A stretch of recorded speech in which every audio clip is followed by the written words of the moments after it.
Thank you for teaching so much to all of us about business. My name is Mike Assail from New York City. You mentioned earlier that Berkshire's shoe business was great, but that other shoe businesses were not so good. What are the uncertainties of the global brand leaders that the Berkshire seems to like? They like Coke and Gillette. The global brand leaders in the shoe business being Nike and Reebok.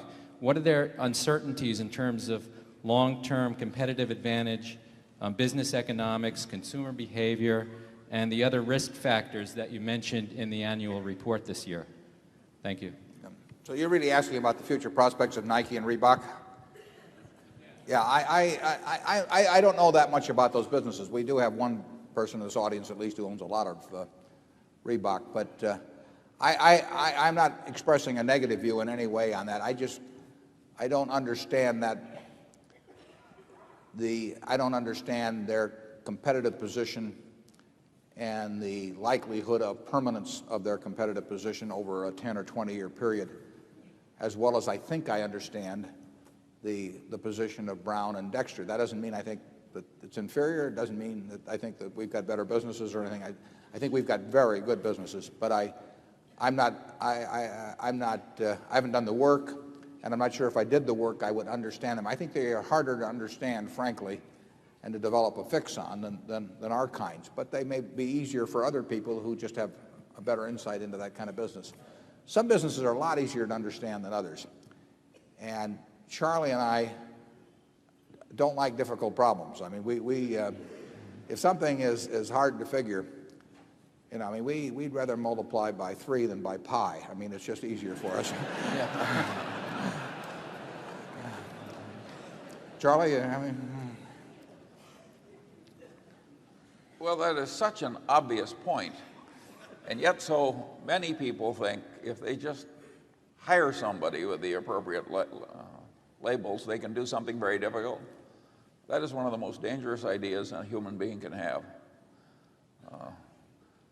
All kinds of things just intrinsically create problems. The other day I was dealing with a problem, and I said, this thing, it's a new building. And I said, this thing has 3 things I've learned to fear: an architect, a contractor, and a hill. And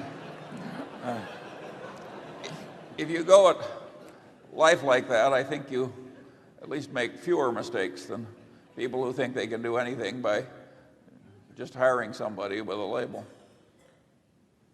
Excuse me, go ahead, sir. You don't have to hire out your thinking if you keep it simple. You don't have to do, we've said this before, but you don't have to do exceptional things to get exceptional results. And some people think that if you jump over a 7-foot bar, that the ribbon they pin on you is going to be worth more money than if you step over a 1-foot bar. And it just isn't true in the investment world at all. So you can do very ordinary things. I mean, what is complicated about this? But, we're $3 billion pre-tax better off than we were a few years ago because of it. There's nothing that I know about that product or its distribution system, its finances, or anything that really hundreds of thousands or millions of people aren't capable of, that they don't already know. They just don't do anything about it. And similarly, if you get into some complicated business, you can get a report that's 1,000 pages thick and you got PhDs working on it, but it doesn't mean anything. What you've got is a report, but you won't understand that business, what it's going to look like in 10 or 15 years. The big thing to do is avoid being wrong. There's some things that are so intrinsically dangerous. Another of my heroes is Mark Twain, who looked at the promoters of his day, and he said, a mine is a hole in the ground owned by a liar. And that's the way I've come to look at projections. I mean, basically, I can remember Warren and I were offered $2 million worth of projections once in the course of buying a business, and the book was this thick. And for nothing. And we were given it for nothing, and we wouldn't open it. we'd almost pay $2 million not to look at it. I mean, it's ridiculous. I do not understand why any buyer of a business looks at a bunch of projections put together by a seller or his agent. Or his agent. I mean, you can almost say that it's naive to think that that has any utility whatsoever. We just are not interested.